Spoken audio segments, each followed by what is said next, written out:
Hi everyone, I'm Sarah from Everyday Starlet, and I am super excited to bring you tips for a at-home spa pedicure. A lot of people think that you have to spend a lot of money to get your feet looking gorgeous and go off to some fancy day spa and spend tons of money, but I'm here to tell you as a licensed cosmetologist that you can do an at-home spa pedicure from products you can find in your drugstore, and it doesn't really take that much time, and it certainly does not take very much money. The first thing that you want to do is you want to make sure that you trim your toenails and you want to smooth them out with a file. Now the reason why you want to do this first is because you want to make sure that your toenails are completely dry when you do this. Wet nails, hands and feet, they don't react well to being trimmed and shaped when they're wet because they're just too soft and delicate for that. So you want to get a really good pair of toenail clippers. Tweezerman's a really great brand. And I really like, it's called a crystal file that I use that I really like for just sort of smoothing out my toenails to make sure I don't have any sharp edges or anything.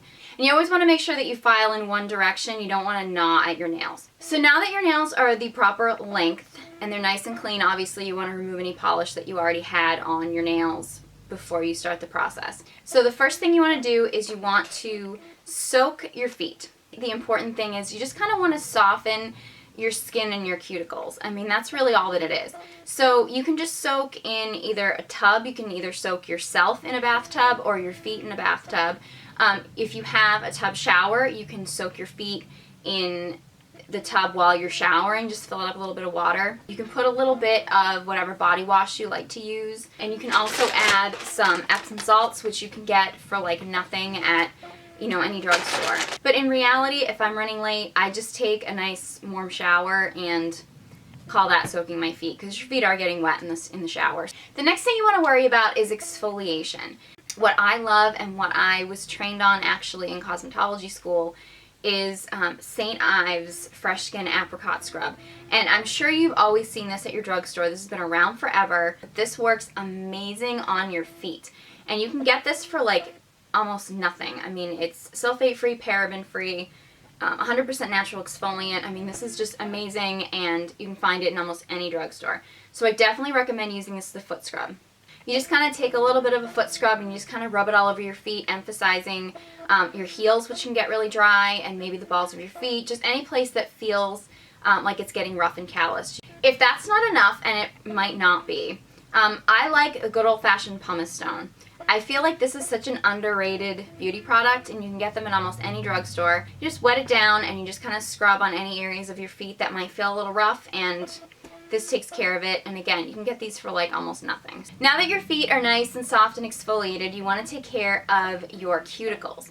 Now, it's really important to rub on a good cuticle oil, and you know what? The best cuticle oil, I've used a lot of different ones. Most of them, their base is actually almond oil, so why not just go to the source and get yourself some sweet almond oil, and you just rub them on the cuticles, make sure they get nice and soft. Never use a metal cuticle pusher. I don't even know why they still make those, because those are so dangerous. You can so easily hurt yourself, so never use a metal cuticle pusher. What you should use is, we've all seen those little orange wood sticks. Cover it with a little bit of cotton, like just from a cotton ball or something like that, and you can wet it or put a little bit of cuticle oil on it and just gently use that to push back your cuticles. Be very gentle because you don't want to damage your nail bed. Honestly, what I do for my fingernails and my toenails is I just take my fingernail and I use it to push back my cuticles. I don't recommend that for everybody, but it works for me, so I thought I would tell you that that's what I do. And then once you've pushed it back, if you have a lot of extra, you can actually go in with cuticle nippers, and you want to do this very, very carefully. I cannot emphasize this enough, is you don't want to cut too close to your skin. You just want to trim off a little bit of the cuticle around your skin. And that's why you want a really good quality pair of cuticle trimmers, because you don't want to have to pull or tear. You just want it to be very gentle. And this is an optional step if you want, like say you have really tired feet or anything. Just take a little bit of almond oil and you can just massage it on your feet. Give yourself a nice little foot massage, or if you happen to have a friend who happens to want to give you a nice little foot massage, that's always a benefit. Make sure that you wipe off your feet completely of all the oil and everything before you start walking around, because you definitely don't want to walk on like a hardwood or a tile floor when you got oil on your feet, because you're going to slip and fall. Trust me. Now, before you polish your nails, I like to hit my my nail beds with some just nail polish remover, because it just cleans off all the oil. You probably want to rinse off your feet too. Just make sure you don't have any oil on your nail beds, or else your nail polish isn't going to adhere to it properly. As far as nail polish goes, there's so many to choose from. Basically, the general rule is you want to start with a base coat, 2 layers of color, and a top coat.